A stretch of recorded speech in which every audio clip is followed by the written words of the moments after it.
Persistence, not politics. That's the focus of tonight's angle. Now, it can get really depressing. I know it, watching and reading all the coronavirus coverage. I mean, I'm one of them. It gets depressing after a while.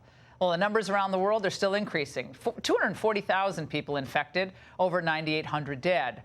The elderly are living in fear. Families are wondering when the heck their lives are ever going to be normal again. And without their school routines, take it from me, I'm living with this, many children are anxious, parents just a little stressed.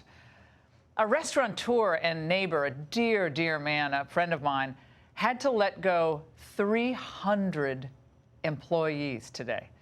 Some of these folks have been with him for 20 years. He was heartbroken. It just seems like a never-ending stream of bad news. But there are important signs of hope.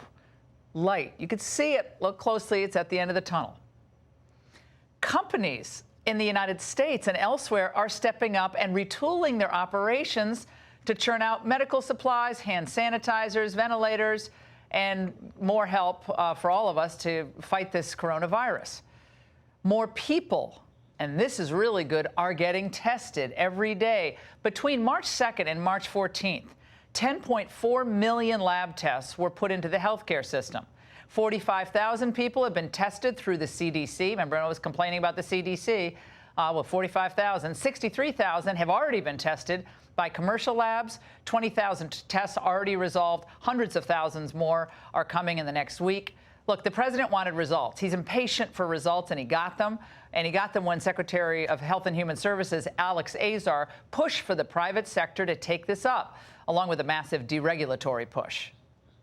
We're very effectively transitioning to large-scale testing by leveraging all components of our American healthcare system. The FDA has made available a number of options for supplies, different swabs, different reagents. We are standing up 47 sites in 12 states.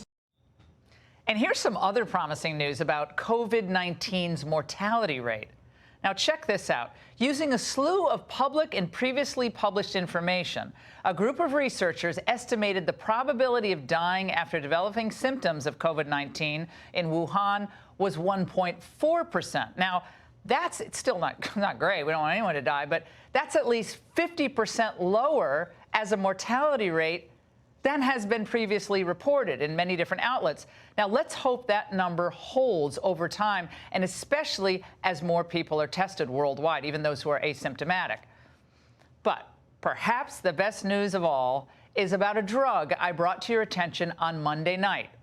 Now, at first, it kind of seemed to me, I'm a little skeptical, all that, it seemed too good to be true.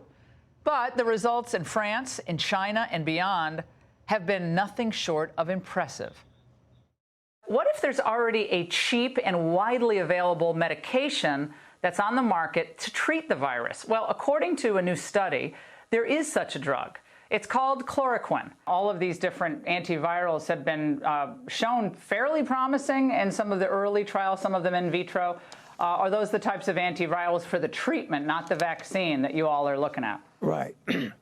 Yeah, we have to be careful, Laura, that we don't assume something works based on an anecdotal report that's not controlled. And I refer specifically to hydroxychloroquine. Laura, you've been great about calling attention to this drug. President Trump is absolutely adamant that we leave no stone unturned in bringing therapies, cures, vaccines to the American people. Well, the angle's persistence paid off, because today President Trump made this announcement. A drug called chloroquine, and some people would add to it hydroxychloroquine. It is known as a malaria drug, and it's been around for a long time, and it's very powerful. It's shown very encouraging, very, very encouraging early results. And we're going to be able to make that drug available almost immediately.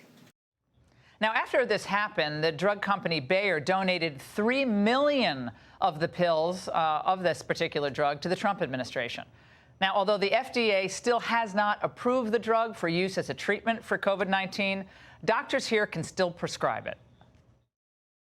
That's a drug that the president has directed us to take a closer look at as to whether an expanded use approach to that could be done to actually see if that benefits patients. And again, we want to do that in the setting of a clinical trial, a large, pragmatic clinical trial, to actually gather that information and answer the question that needs to be answered and asked and answered.